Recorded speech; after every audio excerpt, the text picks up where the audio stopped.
بسم الله الرحمن الرحيم الرحمن علم القرآن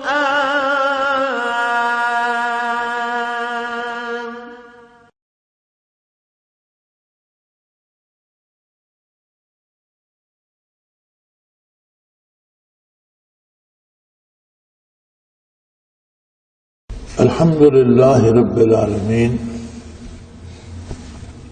والصلاة والسلام على حبيبه محمد وآله وصحبه أجمعين. أعوذ بالله من الشيطان الرجيم. بسم الله الرحمن الرحيم. ومن الذين قالوا إنا نصارى أخذنا ميثاقهم فنسوا حظا مما ذكروا به فأغرينا بينهم العداوة والبغضاء إلى يوم القيامة سوف ينبئهم الله بما كانوا يصنعون. يا أهل الكتاب قد جاءكم رسولنا يبين لكم كثيرا مما كنتم تخفون من الكتاب ويعفو عن كثير قد جاءكم من العلم كتاب يهدي به الله من اتبع رضوانه سبل السلام ويخرجهم من الظلمات إلى النور بإذنه ويهديهم إلى صراط مستقيم. اللهم سبحانك لا علم لنا إلا ما علمتنا إنك أنت العليم الحكيم. مولاي صل وسلم دائما أبدا على حبيبك خير الخلق كلهم. ومن الذين قالوا إنا نصارى أخذنا ميثاقهم فنسوا حظا مما ذكروا به. پہلے یہود کا ذکر تھا کہ انہوں نے کس طرح اللہ کریم سے عہد کر کے بدعہدی کی اور اللہ کے نازل کردہ کلام میں سے تحریف کر دی، اپنی پسند کے مسائل گھڑ لیے، کتاب میں سے جو بات اپنے مطلب کی نکلی وہ قبول کر لی، جہاں کچھ قربان کرنا پڑا وہاں سے چھوڑ دیا. اس کے بارے قرآن کریم نے فرمایا تھا فَتُؤْمِنُونَ بِبَعْضِ الْكِتَابِ وَتَكْفُرُونَ بِبَعْضٍ، کہ کتاب کے کچھ حصوں پر ایمان لاتے ہو اور کچھ حصوں کا انکار کر دیتے ہو. تو اللہ کی کتاب یا ارشاد الہی کے کسی حصے کا انکار ویسا ہی ہے جیسے ساری کتاب کا انکار کر دیا جائے. یا پھر نصارہ کا ذکر فرمایا کہ جو اپنے آپ کو نصارہ کہتے ہیں، الذین قالوا انا نصارى، یعنی در حقیقت وہ ہیں نہیں، دعویٰ کرتے ہیں کہ ہم نصارہ ہیں. چونکہ نصارہ بھی وہ لوگ ہیں جو واقعی عیسیٰ علیہ السلام کی تعلیمات پر عمل پیرا ہوں. تو انہوں نے کیا کیا؟ فرمایا اخذنا میثاقهم، ہم نے ان سے بھی عہد لیا تھا. فنسوا حظا مما ذکروا به، اور جو انہیں نصیحت کی گئی تھی، جو احکام دیے گئے تھے، جو کتاب دی گئی تھی، اس کا بہت بڑا حصہ انہوں نے ضائع کر دیا، جس کا نتیجہ یہ ہوا فَأَغْرَيْنَا بَيْنَهُمُ الْعَدَاوَةَ، کہ ان کے آپس میں دشمنی پھوٹ پڑی. یہ اللہ کی طرف سے سزا تھی کہ یہ آپس میں ایک دوسرے کے دشمن ہو گئے. یہ بات یاد رہے کہ یہ تاریخ تو یہود و نصارہ کی ارشاد فرمائی جا رہی ہے، لیکن تاریخ قرآن کا موضوع نہیں ہے.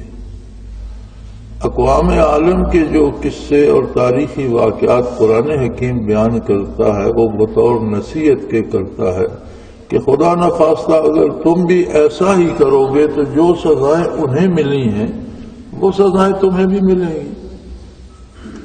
آج ہم دیکھ رہے ہیں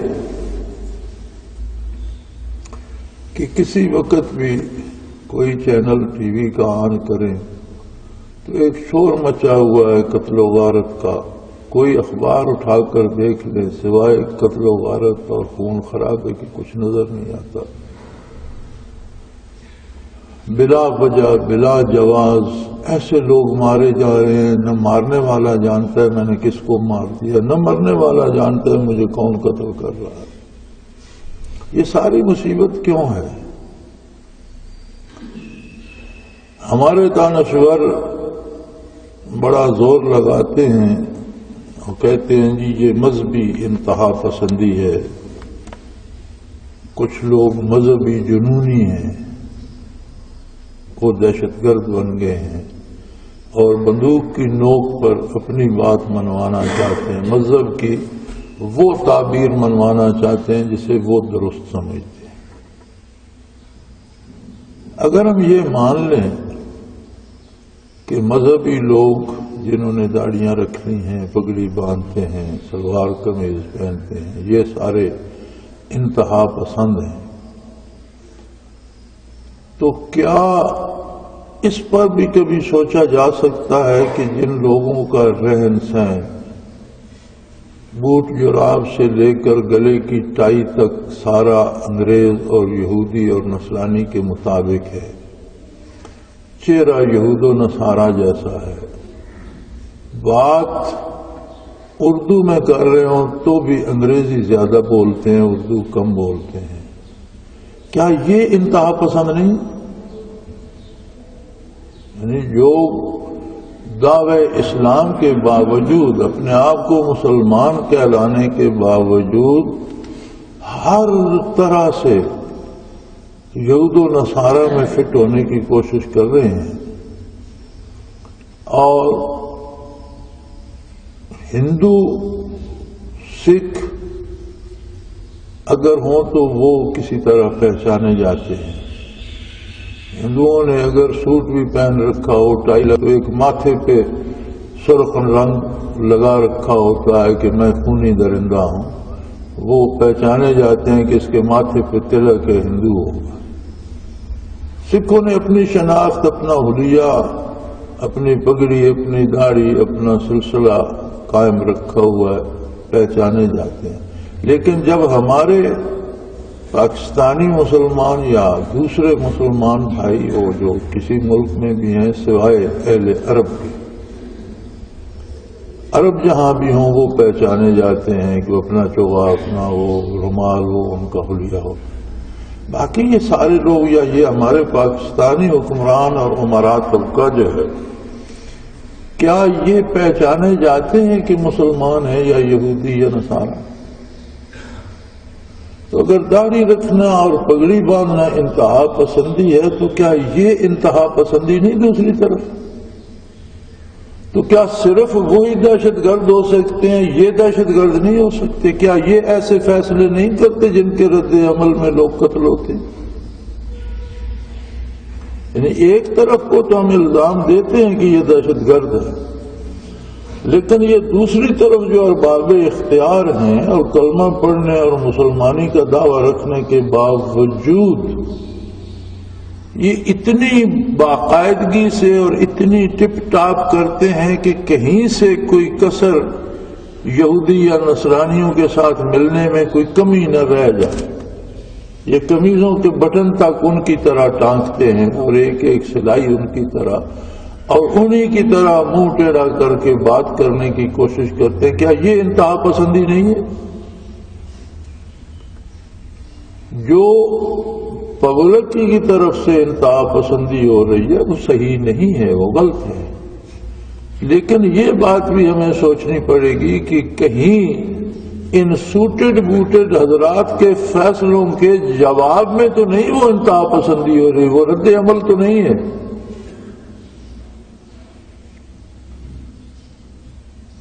بڑا شور ہے یہ انتہا پسند ہے، انتہا پسند ہے، لیکن ابتدا پسند تو آپ بھی نہیں ہیں، آپ بھی تو ایک دوسری انتہا پہ کھڑے ہیں۔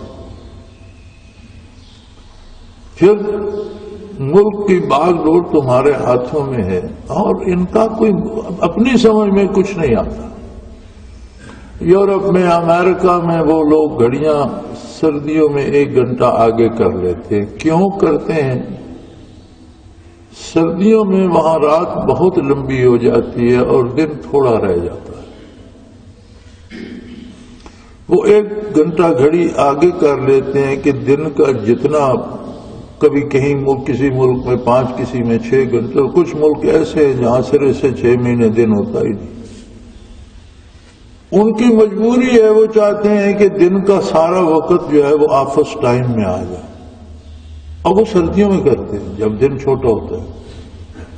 یہاں کا نظام ہی نرالا ہے، یہاں اب گرمیوں میں حکم ہو گیا گھڑیاں آگے کر۔ اب یہ کم از کم میری سمجھ میں نہیں آ رہا کہ گرمیوں میں 1 گھنٹہ گھڑی آگے کرنے کی تو کیا بنتی ہے؟ کیا گرمی میں دن چھوٹا ہو گیا یا؟ اور عجیب بات ہے، کہتے ہیں گھڑی آگے کر لو تو بجلی بچ جائے بھی، آفس ٹائم بھی، آفس کے آورز بھی اتنے ہی ہوں گے، اوقات کار اتنے ہی ہوں گے، بازار بھی اتنی دیر کھلے ہوں گے، اتنی دیر بند ہوں گے، تو 1 گھنٹہ گھڑی آگے کرنے سے بجلی کیسے بچ جائے گی؟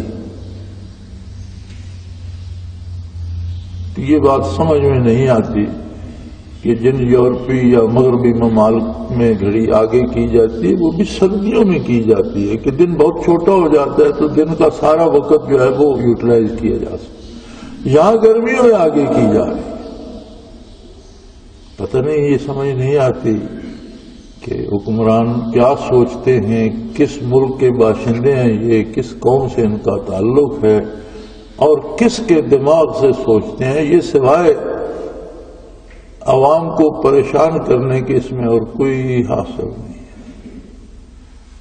وہاں بھی مغرب میں بھی یہ بات نہیں کہ بجلی بچائی جاتی ہے گھڑیاں آگے کر کے، وہاں بھی بات یہ ہے کہ دن اگر 6 گھنٹے کا رہ گیا ہے تو 1 گھنٹہ پہلے دفتر لگا لو، اور سورج غروب ہونے کے 1 گھنٹہ بعد تک دفتر رہے گا، 8 گھنٹے دفتر ٹائم پورا کرو، دن کے 6 گھنٹے جو درمیان میں آ جائے۔ یہاں کا نظام ہی نرالا ہے، اور کوئی یہ نہیں سوچتا کہ کیا یہ انتہا پسندی نہیں ہے کہ آپ بالکل یہود و نصارہ جیسے بن گئے ہیں، سوچتے بھی انہی سے ہیں، مانگتے بھی انہی سے ہیں، لے کے کھاتے بھی انہی سے ہیں، ان کا پرانا لباس بھی پہن کر آپ اکڑتے ہیں اور اپنا نیا پہننا بھی باعث شرف سمجھتے ہیں۔ تو میں یہ سمجھتا ہوں کہ یہ بھی انتہا پسندی ہے۔ اور اللہ کریم قانون ارشاد فرما رہے ہیں کہ یہ جو دعویٰ کرتے ہیں انا نصارہ، دیکھو قرآن کا انداز یہ ہے کہ یہ نصارہ ہیں نہیں، یہ وہ نہیں قوم جسے عیسیٰ علیہ السلام نے تربیت دی تھی، بلکہ یہ دعویٰ قالوا انا نصارہ، یہ خود کہتے ہیں کہ ہم نصارہ ہیں۔ تو نصارہ سے تو اللہ نے عہد لیا تھا، انہوں نے اللہ سے عہد کیا تھا اللہ پر ایمان لانے کا، آخرت پر ایمان لانے کا، نبی کے اتباع کا اور حق کا ساتھ دینے کا۔ فَنَسُوا حَظًّا مِّمَّا ذُكِّرُوا بِهِ، تو انہوں نے تو وہ کتاب جو ان کے لیے بطور نصیحت اللہ نے عطا کی تھی اس کا بھی بیشتر حصہ گم کر دیا، انہیں تو اب پتہ ہی نہیں کہ اصل کتاب کیا تھی، جس کا نتیجہ یہ ہوا فَأَغْرَيْنَا بَيْنَهُمُ الْعَدَاوَةَ وَالْبَغْضَاءَ إِلَىٰ يَوْمِ الْقِيَامَةِ، کہ ہم نے اس کی سزا کے طور پر ان میں دشمنی اور عداوت ڈال دی، اور یہ اب قیامت تک اسی طرح ان میں رہے گی۔ اب آپ ان کی اگر تاریخ دیکھیں یورپ اور امریکہ کی، تو ساری کی ساری تاریخ ان کی خون سے لتھڑی ہوئی ہے۔ ہزاروں لاکھوں لوگوں کو انہوں نے قتل کیا، ہزاروں لاکھوں لوگوں کو انہوں نے زندہ جلا دیا، اور طرح طرح کی اذیتیں دے کر اپنے ہی آپس میں لڑتے رہے اور اپنے لوگوں کو بڑی بے دردی سے قتل کرتے رہے، اور ابھی تک بظاہر لیپا پوتی ہے، ان کی آپس کی دشمنیاں نہیں جاتی۔ اب ہم اپنا محاسبہ کریں تو ہم نے بھی ان جیسا بننے کی کوشش کی، تعلیمات اسلام کو چھوڑ دیا، احکام شریعت سے بیگانہ ہو گئے، نتیجہ یہ ہوا کہ انہی کی طرح ہم بھی فرقوں میں تقسیم ہو گئے، اور ہر ایک طبقہ دوسرے کا دشمن بن گیا، اور ایک دوسرے کے خون کے پیاسے ہو گئے اور قتل کے درپے ہو گئے. تو یہ جو آپس کی جنگ ہے جسے آپ دہشت گردی کہہ رہے ہیں، یہ عذاب الہی ہے، اور یہ اس وجہ سے ہوتا ہے کہ ہم اللہ سے کیے گئے عہد سے پھر جاتے ہیں. اس سے بڑا معاہدہ کیا ہوگا کہ جب کوئی کہتا ہے لا الہ الا اللہ محمد رسول اللہ صلی اللہ علیہ وآلہ وسلم، تو اس سے بڑا معاہدہ کیا ہوگا کہ الوہیت صرف اللہ کی قبول کرتا اور آپ صلی اللہ تعالی علیہ وآلہ وسلم کی رسالت کا اقرار کرتے. وہ رسالت کا اقرار کرنے سے بندے کی ذاتی رائے اور اپنا اختیار ختم ہو جاتا ہے. پھر وہ پابند ہو جاتا ہے کہ ہر حال میں اطاعت کرے گا جس ہستی کو اس نے رسول مانا ہے اس کی. تو ہر کلمہ گو کا معاہدہ تو ہو گیا. اب اگر ہم اس معاہدے کو توڑیں گے جو ہماری عملی زندگی سے یہاں، چونکہ وہاں قرآن نے کہا ہے قالوا انا نصارى، یہ دعویٰ کرتے ہیں کہ ہم نصارہ ہیں. حال ہمارا بھی وہی ہے کہ ہم دعویٰ کرتے ہیں ہم مسلمان ہیں. مسلمان ہیں یا نہیں یہ ہمارا کردار بتائے کہ ہمیں عظمت باری پہ کتنا یقین ہے، اللہ کی رضاکیت پہ کتنا یقین ہے، اللہ کے دیے ہوئے ضابطے حیات اور ضابطے اخلاق کی ہم کتنی پابندی کرتے ہیں، قیامت کا اور قبر کا ہمیں کتنا یقین ہے. جس بندے کو یہ یقین ہو کہ ہو سکتا ہے کہ یہی لمحہ اس سے اگلا لمحہ موت کا ہو، مجھے قبر میں جانا ہو، کیا وہ رشوت لے گا، وہ دوسرے کو لوٹے گا، ناجائز قتل کرے گا؟ اگر اسے یہ یقین ہو کہ اس کردار کا مجھے جواب دینا ہے تو کیا وہ شریعت کے خلاف جانے کا سوچے گا؟ اگر ایمان سلامت ہو تو غلطی تو ہو سکتی ہے، وہ زندگی کا انداز نہیں بن سکتا. تقاضۂ بشریت غلطی ہو جائے تو اس پہ بندہ نادم ہوتا ہے، توبہ کرتا ہے، اس کے ازالے کی کوشش کرتا ہے. لیکن ہم نے تو وتیرہ بنا لیا اور ہمارے حکمرانوں نے کہا کہ اسلام کی سزائیں وحشیانہ ہیں. اب اس سے بڑی کفریہ بات اور کیا کی جا سکتی؟ پورے نظام انصاف اور نظام عدل کو جو اللہ کریم نے عطا فرمایا تھا، دیکھیں اسلام پر کسی نئے تجربے کی ضرورت نہیں ہے. اس لیے کہ جب آقا نامدار صلی اللہ علیہ وآلہ وسلم مبعوث ہوئے تو روئے زمین پر ظلم اور جور اپنی انتہا کو پہنچ رہا. تاریخی اعتبار میں جس قدر ظلم، ناانصافی اور جور و ستم اس عہد میں تھا، معلوم تاریخ انسانی میں کبھی نہیں تھا. یہی اسلام اور اسلام کے ضابطے حیات تھے جنہوں نے دنیا کو باغ و بہار بنا دیا، جنہوں نے دشمنوں کو دوست اور قاتلوں کو رحم دل اور ڈاکوؤں کو قربانیاں دینے والا بنا دیا، جنہوں نے انسانوں کو بالکل بدل کر اللہ کے دروازے پہ کھڑا کر دیا اور سراپا نیکی بنا دیا، فرشتوں سے بھی بہتر. اب اس کے بعد اسلام کے کسی تجربے کی ضرورت ہے؟ اسلام کی تو 1400 سال کی تاریخ ہے، اور جب ظہور اسلام ہوا تو اس وقت کی تاریخ انسانی کو دیکھیں کہ انسان درندگی کی کس سطح پہ پہنچا ہوا تھا، اور انسان نے، اسلام نے اسے انسانیت کی کس معراج پہ پہنچا. لیکن ہمارے حکمران ہیں کہ قدم بقدم ان یہود و نصارہ کے پیچھے جا رہے ہیں جو اپنے نبی کے بھی وفادار نہیں اور اپنا دین بھی بھول چکے.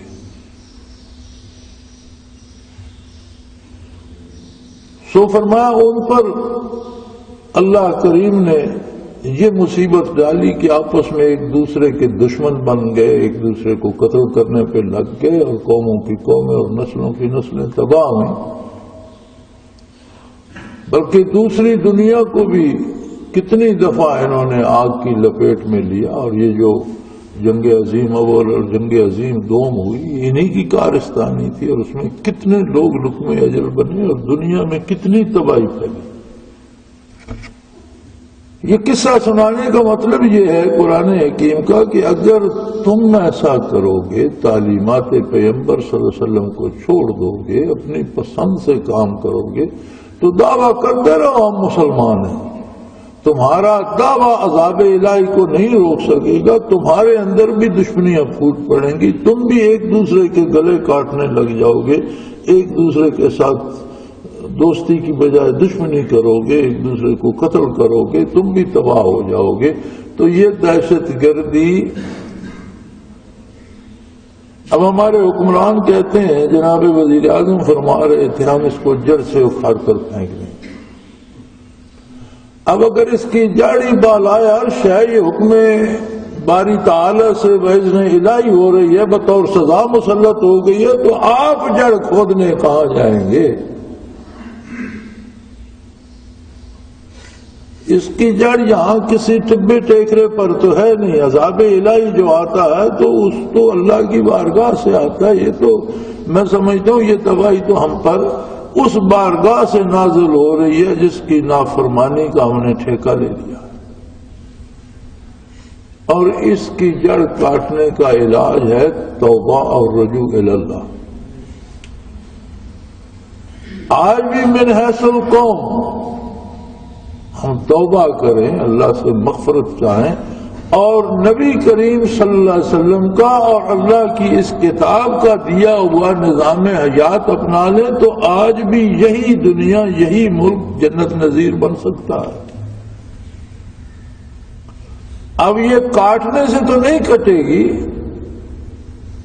ہمیں اس راستے کو چھوڑ کر، اس تباہی کے راستے کو چھوڑ کر سلامتی کا راستہ اپنانا ہوگا۔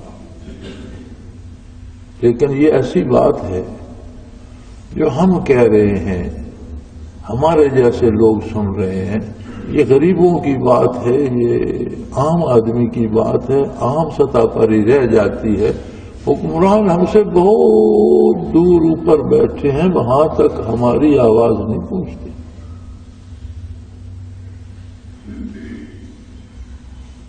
لیکن حکمران اس بات کو مت بھولیں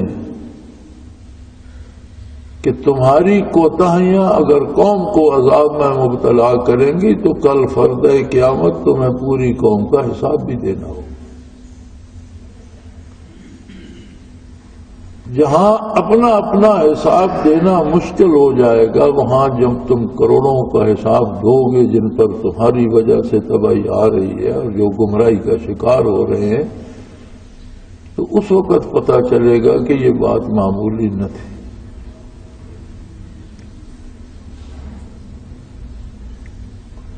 اور فرمایا یہ عذاب تو دنیا میں ہے نا، اغرینا بینہم العداوۃ والبغضاء الی یوم القیامہ، قیامت قائم ہونے تک یہ ایک دوسرے کے گلے کاٹتے رہیں گے، لڑتے رہیں گے، دہشت گردی چلتی رہے گی، اور جب قیامت قائم ہوگی سوف ینبئہم اللہ بما کانوا یصنعون، جب قیامت قائم ہوگی تو پھر دوسرا باب کھل جائے گا، پھر اللہ انہیں بتائے گا کہ تم نے کیا کیا ظلم کیے، دنیا میں تم کیا کرتے رہے، تمہاری وجہ سے میری مخلوق کو کتنی تکلیف ہوئی، تمہاری وجہ سے کتنے لوگ گمراہ ہوئے، تمہاری وجہ سے کتنے لوگوں پر ظلم ہوا، کتنے ناروا قتل ہوئے، کتنی عزتیں لٹی، اور کون کون کہاں کہاں برباد ہوا، اس سب کا جواب دینا پڑے گا۔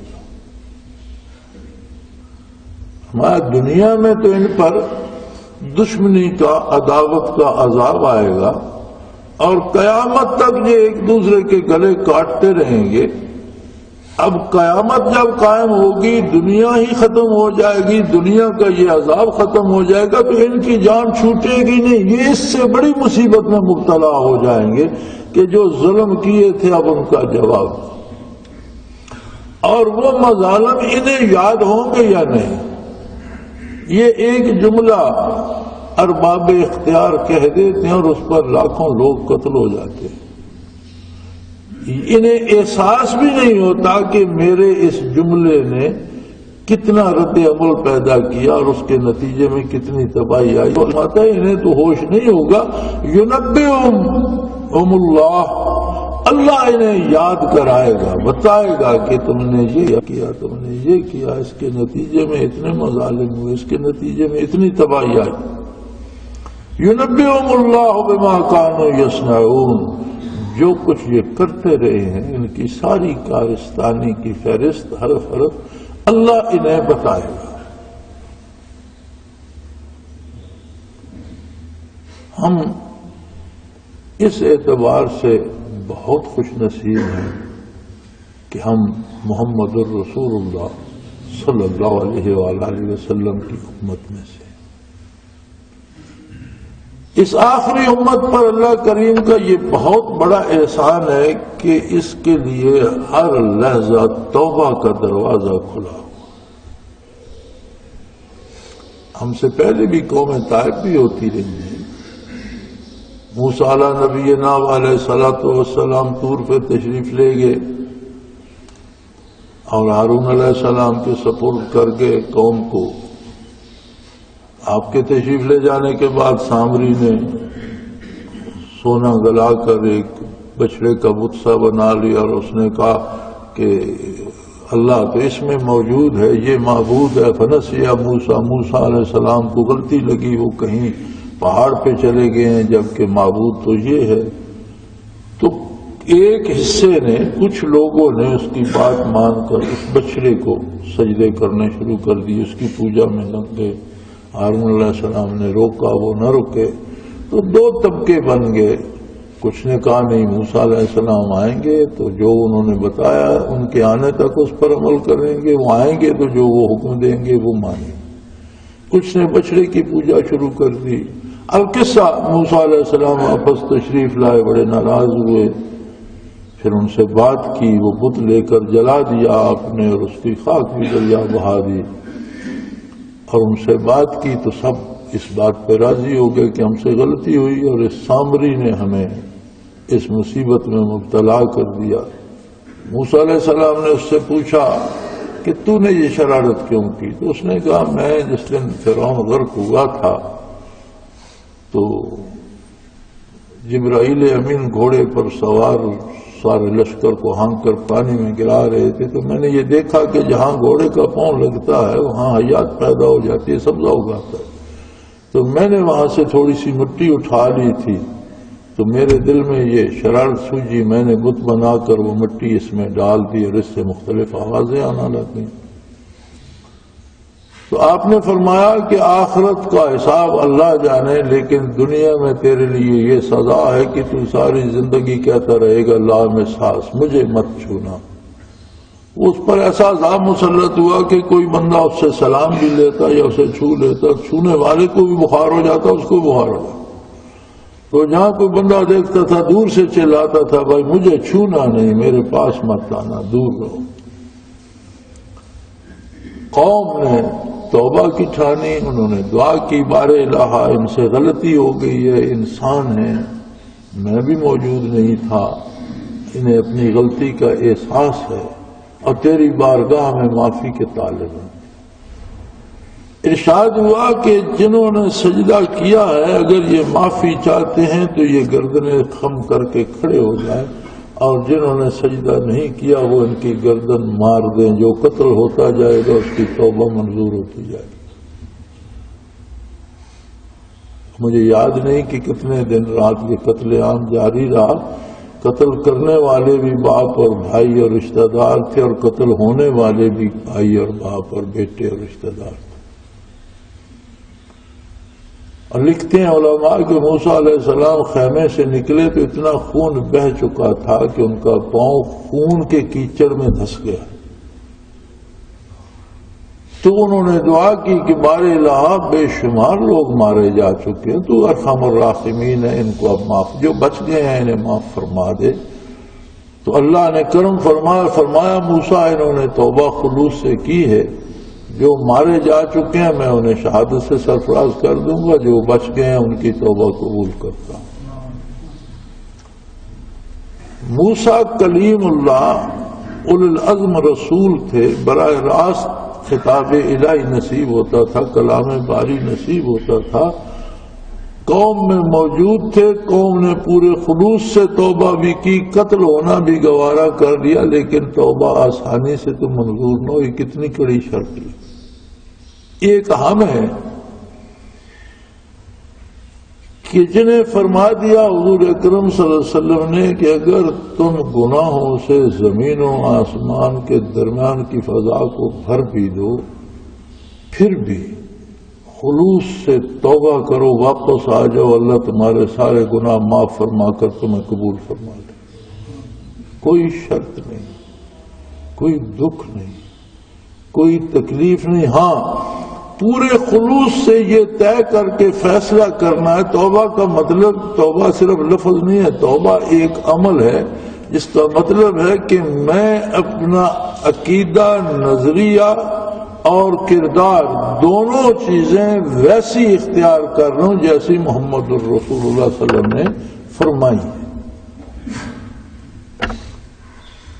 اب ہمارے لیے مشکل ہے اس میں تو صرف یہ ہے کہ ہم یہود و نصارہ کی پیروی چھوڑنا نہیں چاہتے۔ سید عطا اللہ بخاری رحمۃ اللہ تعالی علیہ فرمایا کرتے تھے کہ لوگ جینا تو فرعون کی زندگی چاہتے ہیں، موت موسیٰ علیہ السلام کی مانگتے ہیں اللہ۔ ہمارا عالم بھی یہ ہے کہ ہم جینا تو یہود و نصارہ جو خود گمراہ ہیں ان جیسا بن کر چاہتے ہیں، اور برکات کے طالب ہیں جو صحابہ پر نازل ہوئی تھی ہم پر وہ ہونی چاہیے۔ یعنی ہماری تمنا یہ ہوتی ہے کہ جو صحابہ کرام پر برکات ہوتی تھی ہم پر برکتیں وہ ہوں۔ کردار ہمارا یہ ہے کہ ہم نہ ہندو نظر آتے ہیں، نہ مسلمان، نہ ہماری کوئی شناخت ہے، نہ ہمارا کوئی کردار ہے، اور با اقتدار اور با اختیار طبقہ تو بالکل ہی بے لگام ہو چکا۔ اور میں بلا خوف یہ بات کہتا ہوں کہ اگر کچھ لوگ مذہب میں انتہا پسند ہیں تو یہ لادینی میں بھی انتہا پسند ہے، یعنی دونوں طرف انتہا پسندی ہے، ایک طرف نہیں ہے۔ مذہب قتل عام نہیں سکھاتا، مذہب کسی کی عبادت گاہ میں بم پھوڑنے کا حکم نہیں دیتا، مذہب راہ چلتے لوگوں کو مارنے کا حکم نہیں دیتا، مذہب امن کا پیغام دیتا ہے، مذہب سکون اور عزت و آبرو اور رزق حلال کا پیغام دیتا ہے، مذہب اللہ کی حاکمیت کا پیغام دیتا ہے، کسی کو بڑا بن کر دوسروں کو دبانے کی اجازت نہیں دیتا۔ اگر کچھ لوگوں نے دین کا یہ راستہ چھوڑ کر انتہا پسندی اختیار کی ہے اور اپنے آپ کو دوسروں پر مسلط کرنا چاہتے ہیں تو یہ ہمارا با اقتدار، با اثر مالدار اور حکمران طبقہ بھی انتہا پسند ہے کہ یہ دوسری طرف انتہا پر چلے گئے اور یہ سارے لوگوں کو یہود و نصارہ جیسا بنانا چاہتے ہیں۔ یہ بھی تو وہی نظام ہم پر ٹھوسے ہوئے ہیں جو یہود و نصارہ کا ہے۔ کیا یہ ظلم نہیں ہے؟ یہ انتہا پسندی نہیں ہے؟ کہنے کو تو کہتے ہیں ملک آزاد ہو گیا، یہ آزاد قوم ہے، یہ اتنا بڑا جھوٹ ہے پوری قوم کے ساتھ۔ کیسے آزاد ہو گیا؟ انگریز اس ملک پر قابض ہوا، 100 سال اس نے حکومت کی، اس نے اس ملک کی ساری تہذیب، نظام تعلیم، نظام عدل، نظام سیاست، نظام معیشت، ہر چیز توڑ پھوڑ کر اپنا ایک نظام ترتیب دیا جو غلاموں کے لیے تھا۔ نظام عدل بھی، نظام تعلیم سے لے کر اصول حکمرانی تک، تجارت، معیشت، اخلاقیات، ہر شے اس نے اپنی بنائی جس میں جکڑ کر یہ غلامانہ زندگی بسر کرتے رہے۔ انگریز چلا گیا، پچھلے 61 سالوں میں کیا وہ نظام بدل گیا؟ وہ جو غلامانہ نظام تھا کسی نے اسے تبدیل کیا ہے؟ زنجیریں وہی ہیں، توق وہی ہیں، ہاتھوں میں بھی وہی زنجیریں ہیں، پاؤں میں بھی وہی زنجیریں ہیں، گلے میں وہی توق ہیں، صرف گورا چلا گیا اور مقامی لوگوں کو ان زنجیروں کا سرا پکڑا گیا، اس کے ہاتھ میں کوڑا ہے، وہ ہم پر برسا رہا ہے۔ ہم کہاں آزاد ہوئے؟ ہم آزاد ہوتے تو ہمارا اپنا نظام تعلیم ہوتا، ہم آزاد ہوتے تو تہذیب ہماری اپنی ہوتی، ہم آزاد ہوتے تو عدالتی نظام ہمارا ہوتا، ہم آزاد ہوتے تو معاشی نظام ہمارا اپنا ہوتا، سیاسی نظام ہمارا کیا ہے ہمارا کہ ہم آزاد ہوتے۔ ہاں ہم آزاد ہو گئے اس طوطے کی طرح جو فال نکالنے والے کے پاس ہوتا ہے، وہ اسے پنجرے سے نکالتا ہے، وہ ایک کارڈ اٹھا کر لے کر پھر واپس پنجرے میں چلا جاتا ہے، وہ سمجھتا ہے زندگی ہے ہی پنجرے میں۔ ہمارا قومی شعور یہ ہے کہ ہم سمجھتے ہیں ہماری بقا ہے یہ امریکہ اور یورپ کے رحم و کرم پر، وہ دیں گے تو ہم کھائیں گے، وہ باقی رکھیں گے تو ہم باقی رہیں گے۔ ہمارے حکمرانوں کو کہتے ہیں ہمارے پاس ووٹ کی طاقت ہے، لیکن ووٹ کی طاقت پہ اعتبار نہیں کرتے، ان کا پکا ایمان اس بات پر ہے کہ ہمیں امریکہ نے اقتدار دیا، کہیں وہ ناراض ہو گیا تو اقتدار چلا جائے۔ ووٹ کی طاقت پر ہے تو جنہوں نے ووٹ دیا وہ تو دھکے کھا رہے ہیں، ان کے لیے کچھ کرو نا، انہیں خوش کرو، ان کی ضرورتیں پوری کرو، ان کو عذاب سے نجات دلاؤ، انہیں امن دو، انہیں کھانے کو دو۔ ان کی تو گیس بجلی بند کیے جا رہے اور انہیں ایک اور نیا چکر ڈال دیتے ہو، گھڑیاں پیچھے کر دو، گھڑیاں آگے کر دو، ان کے ساتھ تو مذاق ہو رہا ہے۔ بچوں کا امتحان اپریل میں ہوگا، اگلے سال مئی میں ہوگا، پچھلے سال دسمبر میں ہوگا، نصاب ایک نئے سے نیا آ جاتا ہے، کوئی پتہ نہیں ہوتا کہ کہاں کیا ہو رہا ہے۔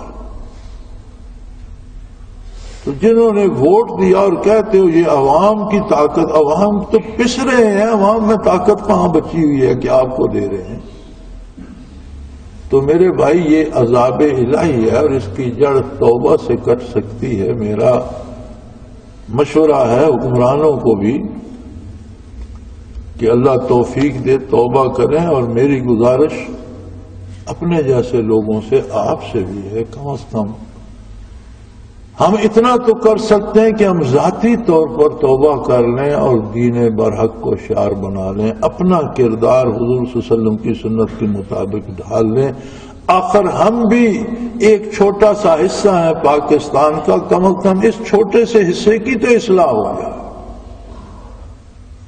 اور یہ یقین رکھ لیں کہ جسے نور ایمان نصیب ہوتا ہے اور جس کا کردار حضور کی اطاعت کے سانچے میں ڈھل جاتا ہے، وہ دہکتی آگ میں بھی ابراہیم خلیل اللہ کی طرح سلامت رہتا ہے۔ اس سارے شور و شر میں بھی اس کے دل میں سکون ہوتا ہے، وہ نہ کسی کی دشمنی کی نظر ہوتا ہے، نہ اس کے دل میں کسی کے لیے دشمنی ہوتی ہے، اس کی زندگی میں سکون ہوتا ہے۔ آج بھی کم از کم ہم اپنے آپ کو، تو ہماری ایک مصیبت یہ ہے کہ ہم دوسروں کو کہتے رہتے ہیں، اپنا محاسبہ نہیں کرتے۔ اللہ کریم توفیق دے تو ہم تو توبہ کر لیں۔ وآخر دعوانا ان الحمدللہ رب العالمین۔ اللہ اللہ اللہ اللہ اللہ اللہ اللہ اللہ۔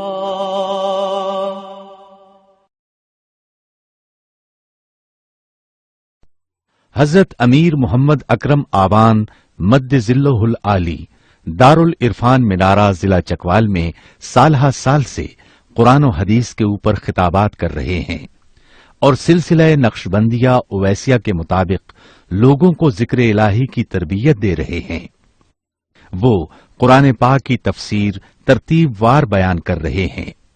تفسیر قرآن کو وہ موجودہ ملکی اور بین الاقوامی حالات کے مطابق بیان کرتے ہیں۔ موٹر وے سے کلر کہار کے انٹرچینج سے نکلتے ہوئے، کلر کہار کی جھیل سے ہوتے ہوئے، میانی، بوچھال اور نور پور سے گزرتے ہوئے دارالعرفان منارہ پہنچ سکتے ہیں۔ حضرت امیر محمد اکرم آوان نے بچیوں اور بچوں کی دینی اور دنیاوی تعلیم کے لیے سقارہ اکیڈمی کے نام سے ایک درسگاہ بھی قائم کی ہے، جس کا افتتاح ملک پاکستان کے صدر جنرل محمد ضیاء الحق نے اپنے دست مبارک سے کیا تھا۔ وہ تمام احباب جو اسلام کی طلب رکھتے ہیں ان سے گزارش ہے کہ دارالعرفان منارہ ضلع چکوال میں امیر محمد اکرم آوان صاحب کے خطابات سے مستفید ہوں۔ وہ ہر جمعے کو نماز سے پہلے بیان فرماتے ہیں۔ ہر ماہ کی پہلی اتوار کو ماہانہ اجتماع ہوتا ہے جس میں آپ خصوصی خطاب فرماتے ہیں اور پاکستان کے چاروں صوبوں سے احباب اس اجتماع میں شرکت کرتے ہیں۔ اس کے علاوہ یہاں سال میں 2 مرکزی اجتماعات بھی ہوتے ہیں، ایک رمضان المبارک میں اعتکاف کا اجتماع اور دوسرا جولائی اور اگست میں 40 دن کا اجتماع ہوتا ہے جس میں روحانی تربیت کی جاتی ہے۔ اپنا خون سیماب دے کر اتنا ہم کر جائیں گے، نام آقا کا چمن میں پھر رقم کر جائیں گے۔